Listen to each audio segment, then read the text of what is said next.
show you the end result of the airplane. That's what we started with right there. This color scheme. Gross.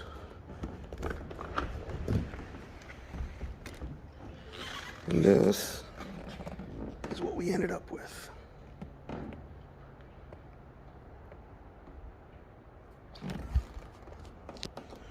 New rubber headliner, interior, carpet,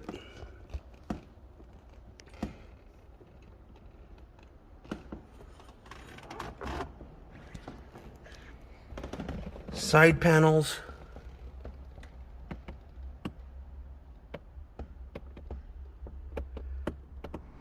okay guys, we're talking about the top 5 things to know when you're installing an Airtex interior. This is specific to Airtex interiors because I don't have an experience with any other interior.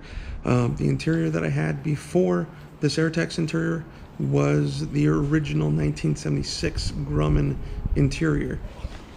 So this is what it looked like. Ooh, I'm sure it looks very familiar. A lot of people probably have interiors that look like that, or at least that. All right, number 1, skill or time. If you have a lot of skill, it's going to take a lot less time. But if you have no skill, it's going to take a lot more time. So understand that skill and time, it's going to be variable depending on you, what you're able to do.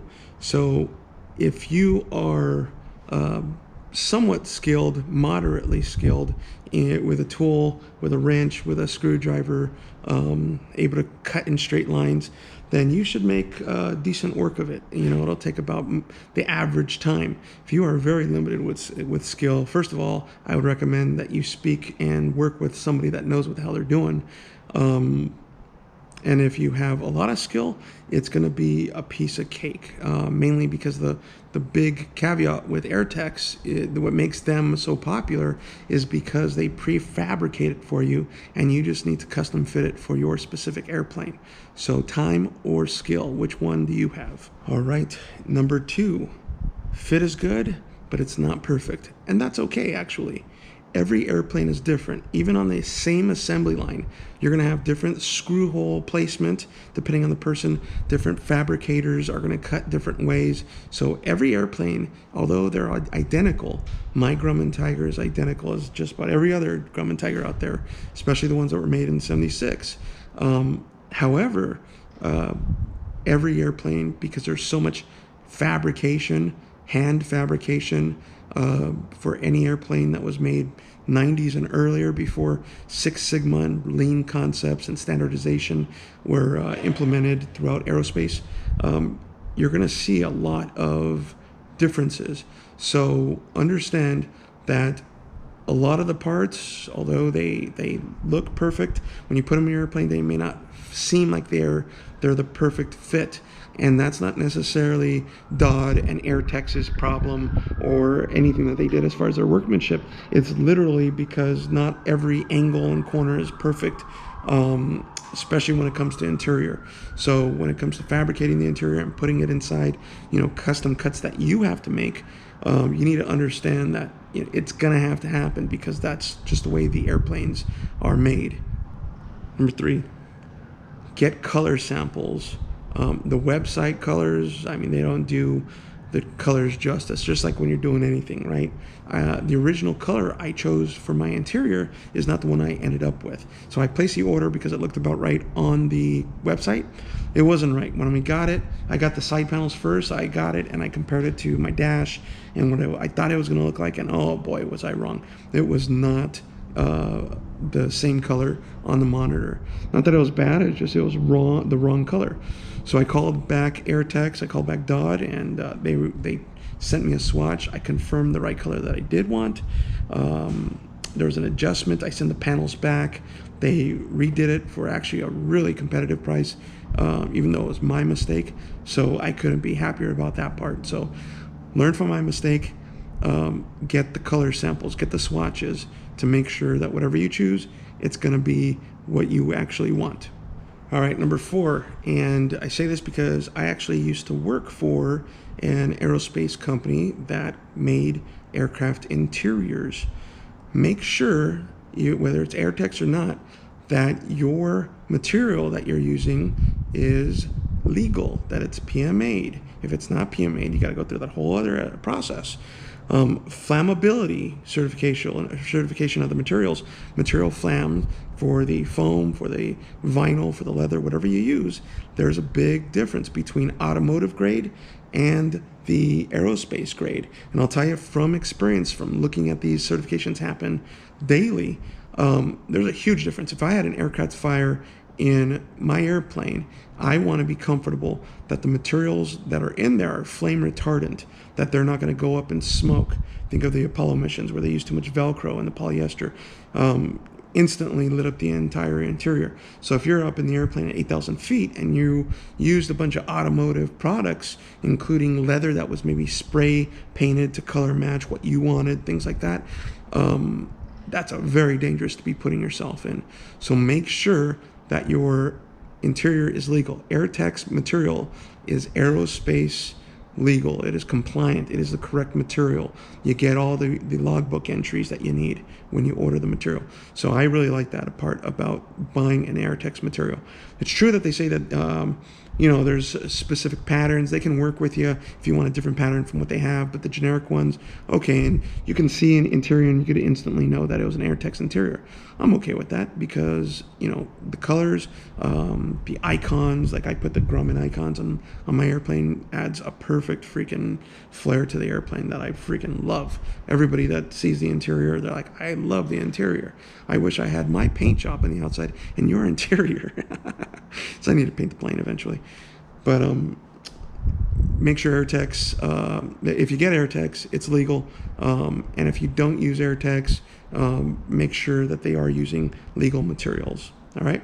And it's not just who cares, whatever the case. It's literally your safety and the safety of your passengers. Coming off of number 4, which is certification, number 5 kind of leads off that. A lot like flammability, using the right materials is important. Understand that in aerospace, especially aerospace, quality is usually a compromise of the weight as well. Usually the heavier material that you get is going to be a better quality because it's more durable, it's going to last longer, but it's going to be much heavier, so that's going to affect your weight and balance and your overall tear weight of the aircraft. So it's very possible for you to get a full leather interior, everything you wanted, and be 20, 30 pounds over where you were before you started the project. I've seen a Beechcraft, a six-seater Beechcraft that went 28 pounds over because he wanted full leather, double stitched. I mean, just layered it on. It looked beautiful. But the guy lost 28 pounds on his total weight, his usable weight. And for me, that's not acceptable. For Airtex, you can tell that there is that compromise. The materials are thin, but they're good quality. They look like they're durable so far since I've had the interior in. It has been very durable. So before you go on Facebook and you're yelling at people, why did you get an Airtex interior? I don't like that quality. It's not going to last 40 years like the original interior did and all that stuff. Understand it is quality and it is weight compromise. I'm very happy. I didn't lose any usable weight when I put this interior in, even though the quality is better and the material is the foam, the cushion's better quality. Certainly the material, I chose a lighter type material. It is vinyl, it wipes clean. It'll probably need more touch up with the cleaner more often because it's a lighter interior and doesn't hide blemishes or marks or streaks or your shoes and all that stuff, especially with the Grumman seat. However, I didn't lose any usable weight.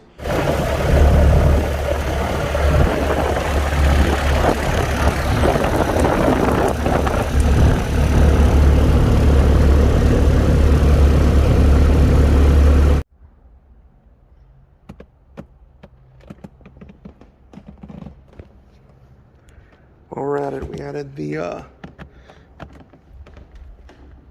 AU Country, Gary Vought's new eyebrow. We covered that sucker in leather. And then the dash cap, we changed that one out to matching leather as well. So you can tell by the corner right here that this is a Gary Vaught eyebrow. And I certainly like, you know, just the overall look of it because it's much more lower profile. I can definitely see out the corners a lot better than I was able to before.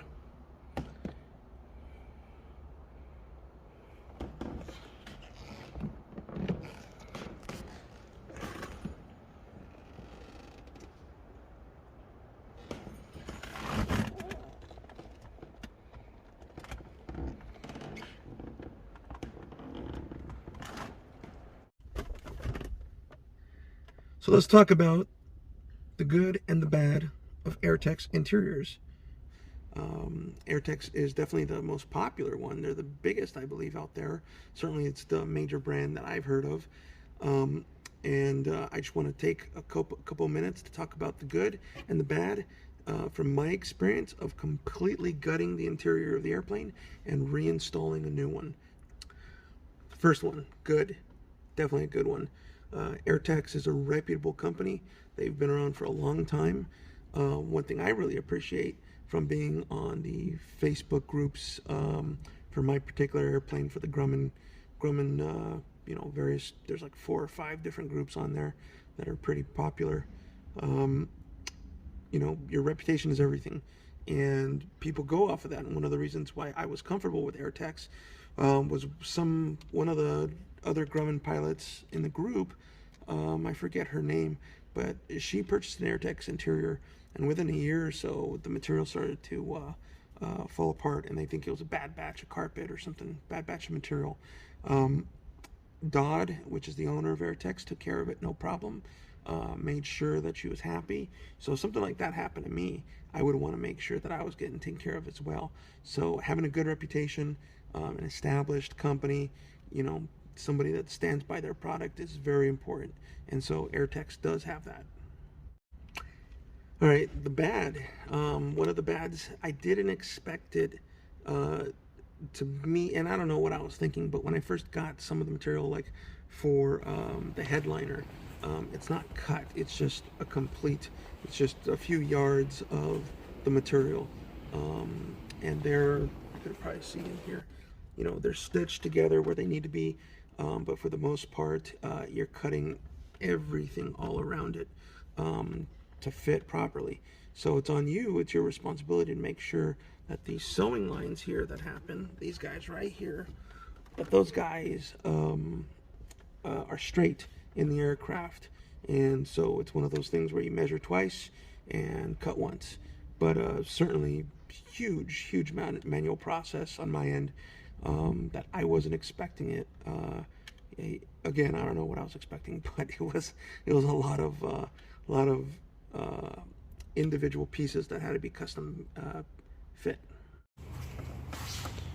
Got the new panel in with the new weather stripping. It's looking good. Fitting. The new interior. Headliner only has one rail right now. Let me show you why.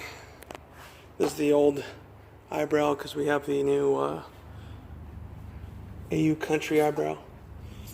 The top aluminum rail is in 2 pieces. So frustrated about this right now. So when I unscrewed it from the top, it immediately started bending down, and I knew something was wrong.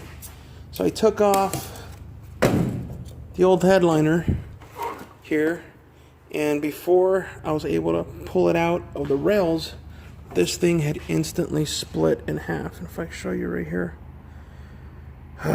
so it looks like it was probably already bent somehow, and now it's snapped in half. So I gotta find a weld shop that can put these back together or fabricate it brand new. And separately, I discovered an issue. The Airtex stitching, haven't even put this thing on yet, and look at, it's already freaking coming apart. So I gotta take this to Raul's upholstery across the street on the other side of the airport and see if he can help me out with that. So gonna start up tomorrow, putting everything back together.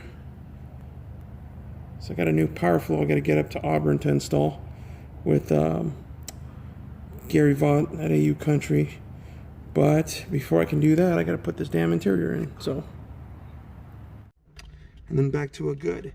The price, it's actually pretty competitive, especially if you go out to a local upholstery place and you get the price for their materials, and of course they got to fabricate it, and you know, the price goes up pretty high. So by getting the pre-made materials for the seats, seat bottom, seat backs, the side panels, the floor carpet, all that stuff, and doing it yourself, it's significantly cheaper across the board. So the product's already made. A bad, I would say, is that there's no user instructions available for the system, for the you know, for everything really. So when you have the materials, you really got to pay attention, because you're wondering why one piece is a larger piece than the other, and whether they made a mistake or were sloppy with the installation. So you really got to take your IKEA knowledge out there, out with you into the hangar, because you really need to take a moment and think about something before you cut anything, to make sure that you're not accidentally cutting the wrong material that was meant for the wrong placement within the aircraft. So there are some generic user instructions or some identification of what part goes where. I think even a minimum like that would probably be a little bit better than having nothing at all. So they are available, and I did use them I think twice to call them up and just wondering about, hey man, what the heck's this? And they did fix or help me to get everything straightened out. But you know, it'd be nice if there was some type of instructions on it. And a good would be you get to know your airplane intimately, especially specifically inside the cab, because if you do it like I did, where everything really needs to come out, because we're replacing the interior, the entire interior, the headliner, the seats, the side side panels, the carpet, the bottom carpet, side panels. I mean, everything was switched out. In the back, I repainted the interior plastic panels. I did a bunch of the rubber gaskets along the canopy for my Grumman, because it has a sliding canopy. There's actually quite a few things in the front and the back of the canopy, a lot of knickknacks that you need to pay attention to. So you really get to know every little thing that you need to know inside your airplane. It certainly makes me more comfortable now that if I ever have an issue in the future that has to do with a component inside the airplane, say I'm in the middle of nowhere, I definitely am more comfortable with where everything is and what it needs to do to say, what I need to do to, you know, remove the back panels where if the inspection panel is enough room or something like that, or, you know, adjust the seat, replace the seat, you know, grease something. So you definitely get to know your plane very well. So I definitely say I'm very satisfied with the end result of the interior. It took a lot of time.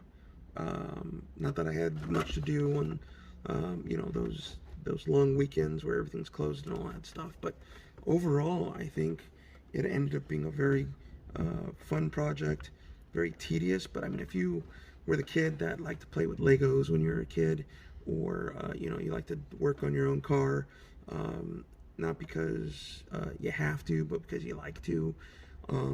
If you like to just, you know, play chess and just take your time, not a hurry up and, you know, get at it type person, I think it's a very rewarding project for you to do.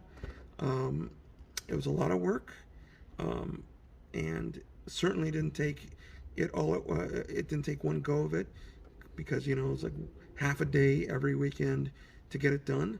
But if that's your thing, it's absolutely doable.